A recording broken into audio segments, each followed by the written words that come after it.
हे दोस्तों, आप सबका मेरे चैनल पे स्वागत है। तो आज मैं आपको एक्सप्लेन करने वाला हूँ 2015 में रिलीज हुई एक क्राइम थ्रिलर मूवी जिसका नाम है बॉम्बे वेलवेट। तो चलिए विदाउट वेस्टिंग टाइम इस मूवी का एक्सप्लेनेशन स्टार्ट करते हैं। मूवी स्टार्ट होती है बॉम्बे के रेलवे स्टेशन से, जहाँ पे बलराज और उसकी माँ पार्टीशन के बाद बॉम्बे चले आए थे और यहाँ पे बलराज की माँ दर दर भटक कर काम ढूंढ रही थी। तभी बलराज की दोस्ती गुंडे मवाली टाइप लड़के जिसका नाम था चिमन उसके साथ हो जाती है। तो दोनों मिलके खूब मस्ती करते और चिमन का बॉम्बे में कोई भी नहीं था, इसीलिए वो बलराज के साथ ही रहने लगा। उसकी माँ को पैसे का झांसा देकर एक आदमी रेड लाइट एरिया में फंसा देता है, इसीलिए ना चाहते हुए भी बलराज की माँ को वहीं पे काम करना पड़ता है। इसके बाद हम देखते हैं कि बलराज और चिमन दोनों भी बड़े हो गए हैं, इसीलिए वो दोनों मिलकर अब चोरी करने लगे। तभी दूसरी तरफ हम देखते हैं कि रोजी नाम की एक लड़की अपनी मम्मी और जुड़वा बहन के साथ चर्च आई थी और रोजी खूब अच्छा सॉन्ग गाती थी। तो उसका सॉन्ग सुन के एक पोर्तुगीज आदमी खुश हो जाता है और वो रोजी की माँ को कन्विंस कर लेता है कि वो रोजी को सॉन्ग सिखाएगा, लेकिन उसको उसके साथ रहना पड़ेगा। ये सुन के रोजी की माँ बहुत खुश हो जाती है, क्योंकि गोवा में पोर्तुगीज का राज था। तो अगर ऐसे बड़े आदमी के साथ रोजी गाना सीखेगी, एक दिन बड़ी सिंगर बन ही जाएगी। इसीलिए रोजी उस आदमी के साथ उसके घर में रहने लगी। लेकिन वो आदमी रोजी को खूब टॉर्चर करता, उसके साथ जबरदस्ती भी करता, लेकिन रोजी के पास कोई ऑप्शन नहीं था। ऐसे ही कुछ साल बीत जाते हैं और रोजी बड़ी होती है। तो एक दिन थक हार कर रोजी उस अंकल को मार के वहां से भाग जाती है और वो मुंबई चली आती है। इधर मुंबई में बलराज और चिमन का चोरी का बिजनेस अच्छा चल रहा था। तो बलराज सारे पैसे लाकर माँ को दे देता था। वो चाहता था कि माँ ये काम करना बंद करे, लेकिन वो बलराज का कुछ नहीं सुनती थी और अपना काम वैसे ही चालू रखती। इसीलिए बलराज अपना गुस्सा निकालने एक फाइटर क्लब में जाता है और वहां पे खूब पीटता भी है और पिटाई भी करता है। फाइट खत्म होने के बाद बलराज से मिलने एक फॉरेनर क्लासन आता है। उसे बलराज की फाइट की एक्शन बहुत ही पसंद आई थी और हारने के भी उसे पैसे मिलते हैं। इसके बाद से बलराज जब भी उसे गुस्सा आता या फिर पैसों की जरूरत होती तो फाइट क्लब चला आता और यहाँ पे भी उसकी अच्छी खासी कमाई होने लगी। क्लासन का स्मगलिंग का बिजनेस था, तो बाहर से गोल्ड लाकर वो बॉम्बे में बेचता था। तो एक दिन वो बलराज को लेकर सी पोर्ट पर चला जाता है और वहां से वो गोल्ड बॉम्बे में ला रहा था। लेकिन तभी वहां पर पुलिस की रेड पड़ती है। तो बलराज के हाथ में सोने के बिस्किट से भरा हुआ एक बॉक्स था। वो बॉक्स लेकर बलराज अपनी माँ के रूम में छुपा देता है। वही दूसरी तरफ हम देखते हैं कि रोजी को भी फेमस बनना था, इसीलिए वो एक फोटोग्राफर के पास आती है, जहाँ पे वो उसका बिकिनी फोटोशूट करवाता है और अगले दिन वो फोटो न्यूज़पेपर में हर तरफ फैल जाता है। तो रोजी अपना पेट पालने के लिए दिन में ब्यूटी पार्लर में काम करती और रात में बार में सिंगिंग का काम करती थी। एक रात बलराज उसी बार में चला आता है। रोजी को देखते ही उसे लव एट फर्स्ट साइट हो जाता है और वो उसे अपनी ही मानने लगता है। लेकिन उसी बार में एक न्यूज़पेपर का मालिक जिसका नाम था जिमी मिस्त्री, उसे भी रोजी पसंद आती है। तो एक रात मिस्त्री रोजी को अप्रोच करता है। तो मिस्त्री का पैसा देख के रोजी उसके साथ उसके घर जाने के लिए मान जाती है। लेकिन यहाँ पे बलराज कहता है कि तुम्हारी जगह मेरे दिल में है और एक दिन तुम मेरे पास जरूर आओगी। फिर बाद में जब बलराज और चिमन अपना सोना लेने बलराज के माँ के रूम में जाते हैं, तो वहाँ पे सोना नहीं था। तो वहाँ का आदमी बताता है कि सोना लेकर तुम्हारी माँ एक आदमी के साथ भाग गई। तो बलराज को एक ही दिन में दो हार्ट ब्रेक मिल गए, इसीलिए गुस्से में वो फाइट क्लब चला जाता है और गुस्से में वो बड़े से पहलवान को ही मार देता है। इसके बाद बलराज की फाइट क्लब में हर तरफ वाहवाही होने लगी। अगले दिन बलराज और चिमन एक कार लेकर बैंक के बाहर पहुंच जाते हैं। तो जो कोई भी अमीर आदमी वहां से पैसे निकलवाएगा, उसे लूटने का उनका प्लान था। बलराज चिमन से कहता है कि तुम कार चालू रखो, मैं आता हूँ। और बलराज अंदर जाके देखता है तो कायजत खम्बाटा नाम का एक आदमी बहुत से पैसे निकलवा कर बैग में भरकर बैंक से निकल रहा था। तो बलराज अपने हाथ पर रुमाल रखकर हाथ में गन है ऐसा दिखा रहा था, लेकिन खम्बाटा उसके हाथ के ऊपर का रुमाल ही हटा देता है। तो बलराज डर के मारे भागकर चिमन के पास चला जाता है और कार चालू करने के लिए कहता है, लेकिन वो स्टार्ट ही नहीं हो रही थी। फिर खम्बाटा उनके कार में बैठ जाता है। वो बलराज से कहता है कि तुम में बहुत दम है, ये पैसे तुम रखो, लेकिन मेरे लिए काम करना पड़ेगा। फिर अगले दिन खम्बाटा बलराज और चिमन को अपने होटल पर बुलाता है और उन्हें दो काम देता है। सबसे पावरफुल पॉलिटिशियन रूमी मेहता, जिसका राइट हैंड था शेखर, तो उसे मारना था। तो वो प्लान बनाते हैं कि खम्बाटा की वाइफ हिरल शेखर के साथ जंगल में जाएगी और वहां पे बलराज और चिमन उसे मार देंगे। तो वो लोग वैसा ही करते हैं, मार के पुल से रिवर में फेंक देते हैं। और दूसरा बकरा था राव साहेब देसाई, लेकिन ये बहुत ही ईमानदार था, जिसे पैसों से खरीदा नहीं जा सकता था। इसीलिए खम्बाटा अपनी वाइफ हिरल को उसके साथ भेजता है, जहाँ पे बलराज उनकी कुछ अडल्ट पिक्स क्लिक करता है, जिसके हेल्प से वो देसाई को ब्लैकमेल करने वाला था।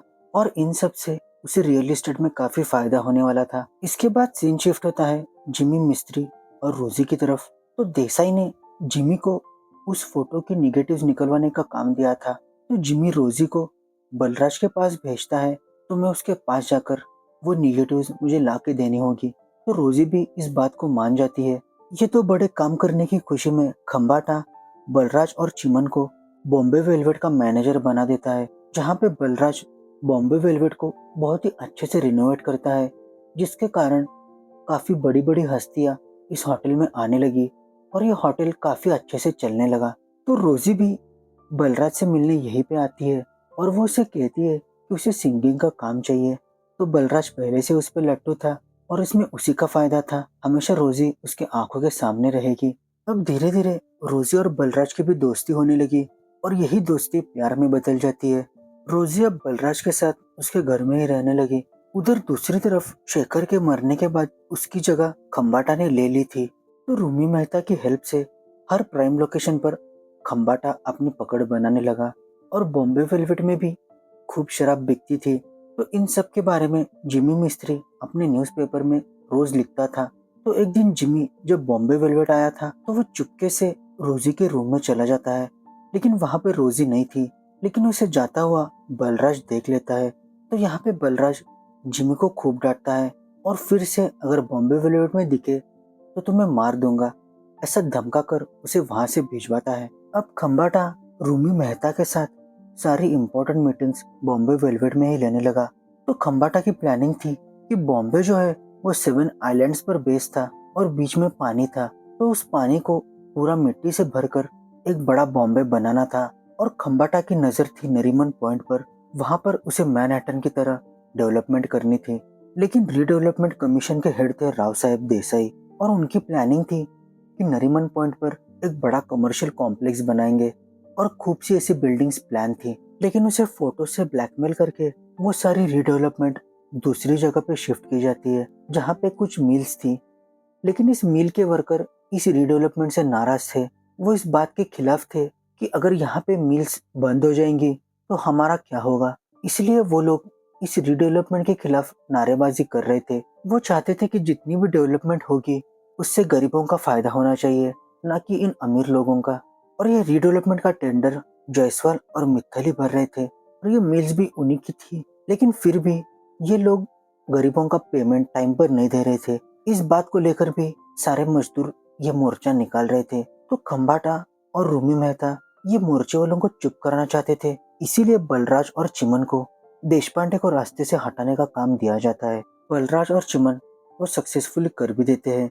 लेकिन उसके बाद अपना हिस्सा मांगने जब बलराज और चिमन खम्बाटा के घर पर आते हैं, तो वो उन्हें ठीक से जवाब नहीं देता। बलराज चाहता था कि वो पार्टनरशिप में काम करे, लेकिन खम्बाटा और उसके सारे पार्टनर्स का कहना था कि ये बलराज तो पाँव के जूते जितना भी नहीं है, तो उसे क्यों इतना इम्पोर्टेंस देना। जब तक काम करता है करने दो, ना करे तो उसे रास्ते से हटा देंगे। इसके बाद हम देखते हैं कि रोजी जब बॉम्बे वेलवेट में गाना गा रही थी, तो स्टार्ट में जिस फोटोग्राफर ने उसका फोटो निकाला था वो बॉम्बे वेलवेट में आ जाता है और वो रोजी को ब्लैकमेल कर रहा था कि इस फोटो के निगेटिव्स मेरे पास है, मैं तुम्हें बदनाम कर दूंगा। ये सारी बातें जब बलराज को पता चलती है तो वो उसे मार देता है। लेकिन इसी बीच ये न्यूज़ पुलिस तक पहुंच जाती है। तो पुलिस विश्वास कुलकर्णी और उनका जूनियर असील बॉम्बे वेलवेट आ जाते हैं और वो लोग चिमन और बलराज की इंक्वायरी कर रहे थे। लेकिन किसी तरह से बलराज और चिमन इसमें बच जाते हैं। तभी जिमी मिस्त्री को बलराज, खम्बाटा और उसके सारे पार्टनर्स जब मीटिंग कर रहे थे उसकी एक फोटो मिल जाती है, जिसे वो पेपर में छाप देता है और उनका सारा प्लानिंग एक्सपोज कर देता है। तो खम्बाटा को डाउट आ जाता है कि बलराज की गर्लफ्रेंड रोजी जिमी के साथ मिलके ये सब कुछ प्लानिंग कर रही होगी। तो खम्बाटा बलराज से कहता है कि तुम्हें रोजी को रास्ते से हटाना होगा। ये सुन के बलराज भी बहुत हर्ट होता है। वो फाइट क्लब जाकर फाइट करता है। इसके बाद वो डिसाइड करता है कि रोजी के रूम में वो बम बिठाएगा और बॉम्बे वेलवेट से गाना गाकर जब वो वापस आएगी उसके बाद वो ब्लास्ट हो जाएगा जिसमें रोजी की मौत हो जाएगी। लेकिन बलराज जब नशे की हालत में अपने घर आता है तो उसे रोजी की डायरी मिलती है जिसमें उसने अपनी सारी फीलिंग शेयर कर रखी थी। तब उसे पता चलता है कि रोजी बेगुनाह है। उसने जिमी के साथ कोई इन्फॉर्मेशन शेयर नहीं की है और वो बलराज से सच्चा प्यार करती है। लेकिन बलराज अभी अगर रोजी को बचाएगा तो खम्बाटा फिर से रोजी पर अटैक करेगा। इसीलिए बलराज एक प्लानिंग करता है। अपने रेड लाइट एरिया की एक लड़की को मारकर रोजी के रूम में रखता है और रोजी को लेकर वहां से भाग जाता है और बॉम्ब ब्लास्ट में रोजी ही मर गई है ऐसा हर तरफ फैल जाता है। फिर बाद में जब रोजी की लास्ट रिचुअल्स पर रोजी की जुड़वा बहन रीटा आती है जो एक्चुअल में रोजी थी, उसे देख के पुलिस विश्वास कुलकर्णी, खम्बाटा, बसील सबको उस पर डाउट आता है। वो बिल्कुल दिखने में सेम रोजी की तरह ही थी, बस थोड़ी सी लंगड़ाकल चल रही थी। उसका बॉडी शेप, उसके बॉडी के ऊपर के तिल सब कुछ सेम थे, जिसकी वजह से पुलिस वालों का डाउट और गहरा हो जाता है। इसके बाद बलराज फिर से खम्बाटा के गले की हड्डी बनने लगा। वो पार्टनरशिप मांग रहा था और उसके बिजनेस पार्टनर से भी कांटेक्ट कर रहा था। इसलिए खम्बाटा डिसाइड करता है कि वो बलराज को रास्ते से हटाएगा और बलराज की जगह चिमन लेगा। इसीलिए खम्बाटा चिमन से मिलने उसके घर पर जाता है।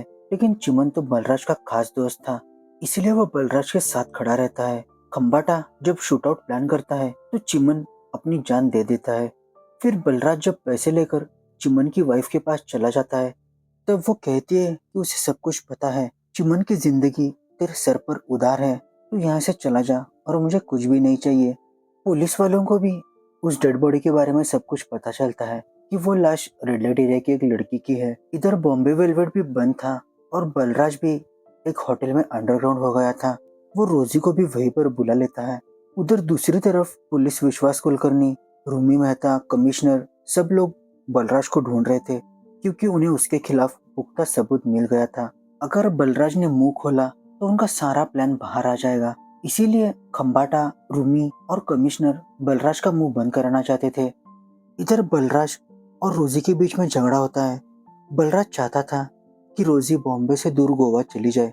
फिर फाइनली रोजी भी मान जाती है और वो जब होटल से निकल रही थी तो विश्वास कुलकर्णी उसे देख लेते हैं और वो उसे अपनी कस्टडी में ले लेते हैं। वो बलराज के खिलाफ जितने भी सबूत थे वो दिखाते हैं और कहते हैं कि तुम एक्सेप्ट करो कि तुम रोजी हो। लेकिन तभी वहां पर कमिश्नर आ जाते हैं और वो कहते हैं कि वो रोजी को लेकर जाना चाहते हैं।